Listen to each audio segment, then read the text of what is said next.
Hello, folks. I'm Larry Grimm, and I'm very pleased to have you here with me and joining with me on my program, Listen to the Mystic in Hawaii. Yesterday, I started us off with Van Morrison singing Into the Mystic, which has become a very lovely song that I love, have enjoyed it so much. And I don't always know what he means by Into the Mystic, except that I think of the mystic here as being a kind of a state of mind, kind of an experiential thing. Thank you, Philip, for your hearts. A sort of experiential thing, an experiential dimension of our lives. Welcome to the mystic, and come into it with me in your own mind and heart. But my intention is to read poetry from the mystics. I started off with some classics, Rumi and Kabir, or Hafiz, and I had intended to read from Kabir today. But I wanted to depart from that because of the occasion of the Harvey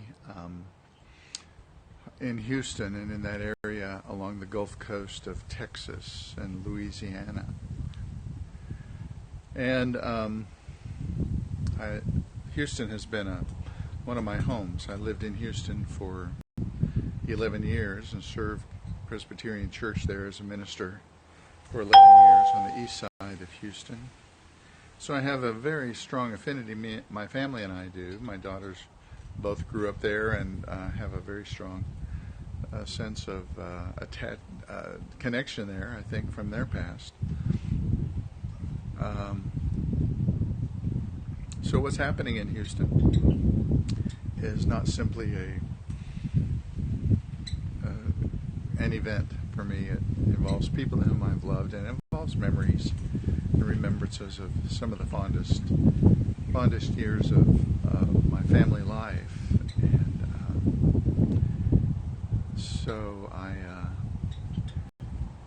so into the mystic.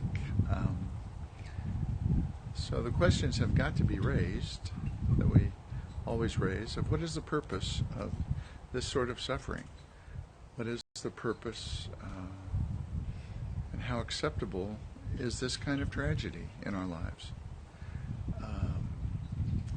I think it's phenomenal that the people have responded to each other in the way that they have to help rescue people. And as they've said on television, but it is of a dimension and an extremity that we are beginning to see happen often. Katrina was similar, and the suffering was the same for people on the ground. The glory was the same for the people on the ground. The good things that occurred in mobilizing the rescue and provision out of human compassion is great.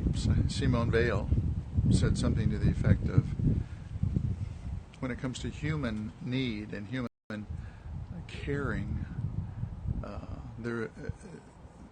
when it comes to human need and tragedy and human caring, all of it takes a priority over money and resources. And it's time to devote money and resources to this, all that we possibly can. I think one of the things that I try to do in the mystic is understand balance. And balance. Alan Watts always talked about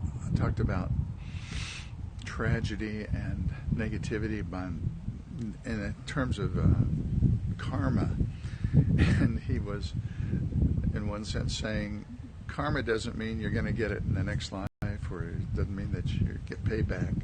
But karma means doing in Sanskrit, and therefore what we are doing has an impact, and the impact it has is often what we are seeing. Jesus said, as you sow, so shall you reap. There is a direct connection between what we give out and what we experience.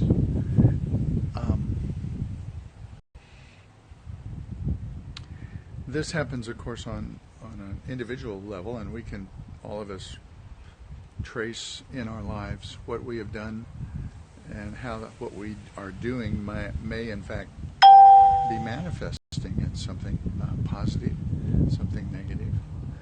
And in that sense, we're all part of that. As ye reap, so shall you so shall ye sow.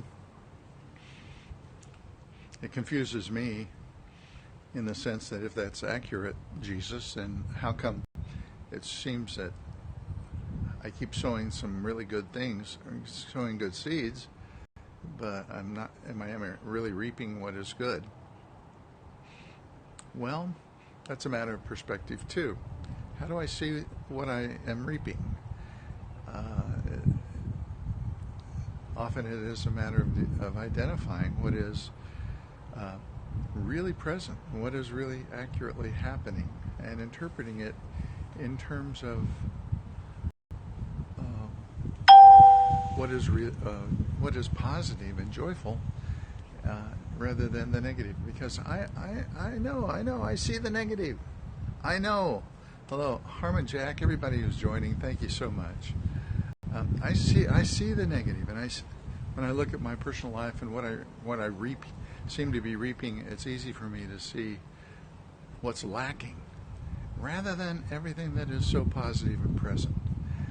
And so there is a matter of interpretation in understanding karma. We reap what we sow, and what we are reaping often is more beautiful and wonderful than what we judge. I mean, and I tend to live in the future. I tend to live in the way things are going to spin out, the way things are going to unfold, rather than what is immediate and present. So on a personal level, I can see that what we reap, what we sow, so shall we reap. There's a systemic level too, a cultural level, that we will need to analyze, I think, as we move into this. Hello, Greta Jorgen, is that it? Welcome. Thank you so much for joining with me. I all of you, an update on what I'm doing. I usually do readings from, I like to do readings from mystical writers, and I've read from Rumi and from Kabir so far, Sufi mystics. I was going to do, I've read from Rumi and Hafiz, and I was going to do Kabir today, but I've been a little bit overwhelmed by the experience of folks in Texas and Houston. Houston was my home for 11 years, so I'm reflecting on that. I'm reflecting in terms of what Alan Watts talked about. Alan Watts talked about karma being doing. That's what the Sanskrit means. So what we do is what is manifested. And Jesus said, "You reap what you sow," which I think is a similar phrase. So yeah, there's a systemic dimension, cultural dimension we're going to need to look at in terms of what Harvey is bringing to light. That's another thing, is that in this process we find, hello Jay Hurt, welcome, thank you. We find that what is brought to light, what tragedy does is bring things to light. It brings to light the contrast of life. There's dark and there's light. There is shadow and there is sun. There is hope and there is despair. There is tragedy and there is celebration. And they are dependent on each other. I love the mountains. I love to look at the mountains, and I can spend hours just gazing at the mountains. And one of the things that I've noticed is that when the sun is shining directly above, the mountains are not very interesting. When the mountains are most interesting to see is when the sunlight comes from the side or from behind me. And what the sunshine then does is create shadow. And the shadow creates depth. The shadow creates a field of depth, and interests far more than just the light from above. And I've applied that in my understanding of tragedy and celebration. And that as the tragedies in the darkness are the shadows, and the shadows give life its interest. I wouldn't wish certain shadows, and I don't want people to have tragedy in order for me to find life interesting, or I don't want to suffer in order to find life interesting. But in the reaping what I sow, what becomes evident is that when I'm reaping some of the shadows and some of the tragedy, I'm certainly finding some interest in life. Another thing Alan Watts said was that in the Hindu understanding, he said we have a very mechanistic way of understanding the world in the West. We think we can punch this button and this will happen. We affect this, and this is a result. We think of it as mechanical, and that's true in individual lives, in health and well-being, as well as in our society. So, and the mechanistic approach has resulted in the fact that we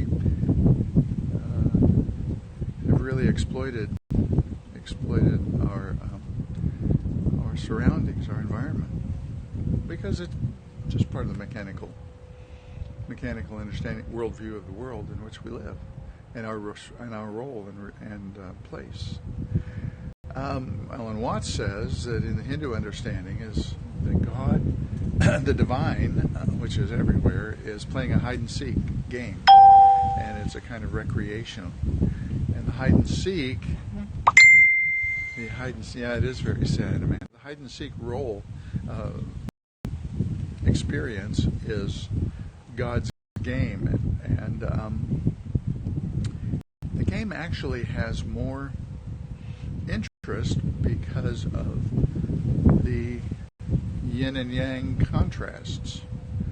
Without the yin and yang, there wouldn't be any real game, would there? And with the drama or the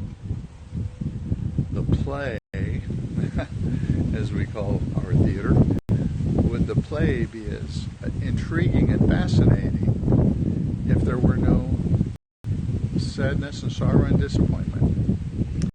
It would not be. And would we recognize the power of love and peace and the things that we celebrate without the dynamic of the tragedy? So the two masks, the tragedy and the comic mask, together are very much like this understanding of the universe, which is that it's a drama, it's a play, and the yin and the yang are at work are interacting, and the drama continues to unfold.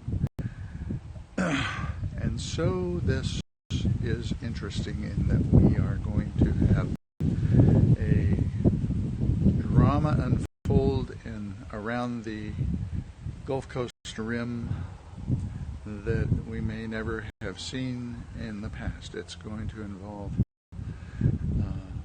involve us as a society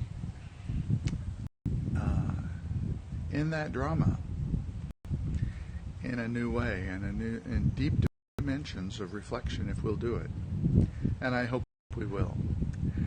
I want to thank you all for joining with me here in the Mystic, an opportunity to reflect on the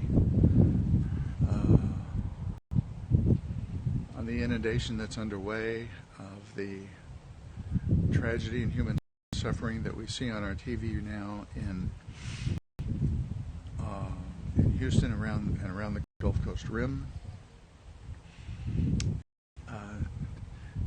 To let ourselves be compassionate about that, and at the same time wondering and exploring its significance in our lives as a people. I'm going to sign off, but thank you very much for joining. I'll be here tomorrow again, and we'll look at some more mystic writings in here in the Mystic in Hawaii. And for each of you, I wish love and well-being and aloha.